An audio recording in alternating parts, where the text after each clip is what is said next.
Good morning, students. Today we are studying about mixtures. What are mixtures? Mixtures are the substances which are formed by the combination of two or more pure substances combined in indefinite proportion of mass. See, pure substance, pure substance means elements, molecules and compounds. About pure substance we have already discussed in our previous videos. You just have to go and search there. Okay. Then these mixtures don't undergo any type of chemical change, and hence the pure substance or the substances which are taking part in this formation of mixtures will have their physical and chemical properties even after formation of the mixture. Examples for the mixtures are air, tap water, milk, sugar solution, etc. See, with this point, if you have to elaborate this point, for example, if you take iron and sulfur mixture, you take a cup, add some iron fillings into it and add some sulfur powder to it, and if you just using a spoon like spatula, if you just mix it, it is a iron sulfur mixture. Now this point, what it says, the elements which are forming the mixture, they will retain their properties. So what do you do? How can you test that? Just introduce a magnet to that iron sulfur mixture. You will see that iron fillings get attracted to that iron sulfur mixture. So this clearly indicates that the iron properties even after the formation of mixtures have not been disappeared, and they are there with the iron in that mixture.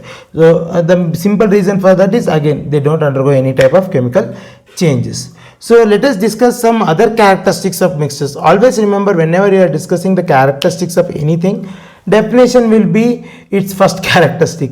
Okay, coming back to the remaining characteristics, like mixtures can be both homogeneous and heterogeneous. Homo means same, hetero means different.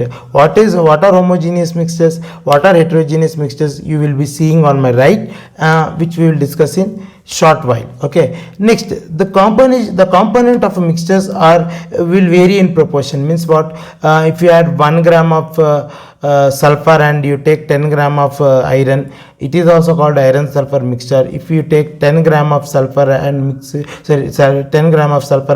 with 1 gram of iron, it is also called iron sulfur mixture only. See, that means you can take the components of the mixture in whatever quantity you want or in whatever ratio you want. You just have to take, they don't just have definite ratios backing them up. Okay, next, the components of mixtures can easily be separated by any of the physical methods. In the later part or in the coming videos, you will be discussing how do we separate these mixtures.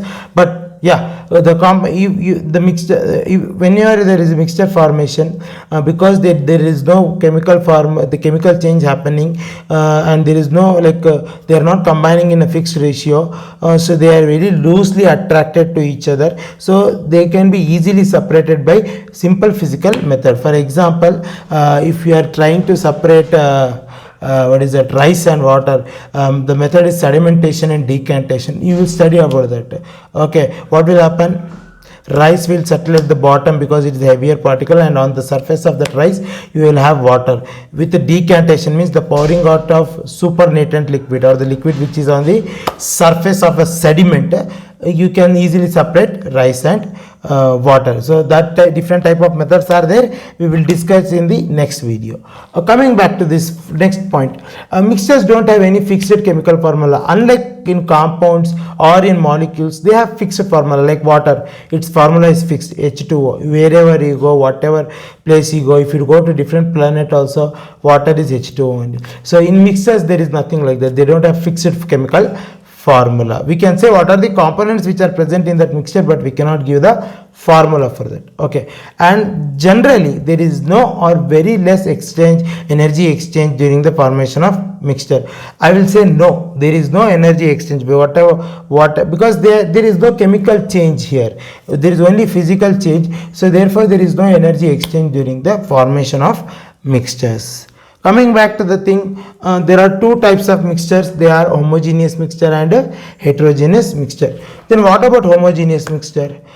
See, homogeneous mixtures are the mixtures where the components of the mixtures are evenly distributed or uniformly distributed throughout the medium, or uniformly distributed throughout the medium or the volume. Means when we see them, when we see that mixture, we cannot differentiate the components of the mixtures with our naked eyes. For example, salt solution. If you take a salt and if you take a glass of water and add some salt into it and stir it, it will form salt solution. In that salt solution, what is the problem? We cannot distinguish the salt solution. Where is salt and where is water? Because salt particles, the particles of salt will get mixed with the water, okay, and they are uniformly distributed throughout the medium, okay. Such type of mixtures are called as homogeneous mixture. And what about heterogeneous mixture? Heterogeneous mixtures are the mixtures where the component of mixtures are not uniformly distributed, and we can easily see with our naked eyes that which are the different components which are forming this particular mixture. Examples are water and stone, water and rice. Here a small mistake I had done because of my brain fade thing, that mud in water. It is an example for heterogeneous mixture, but I wrote in a homogeneous mixture example. Complete brain fade. Then why did not I rub?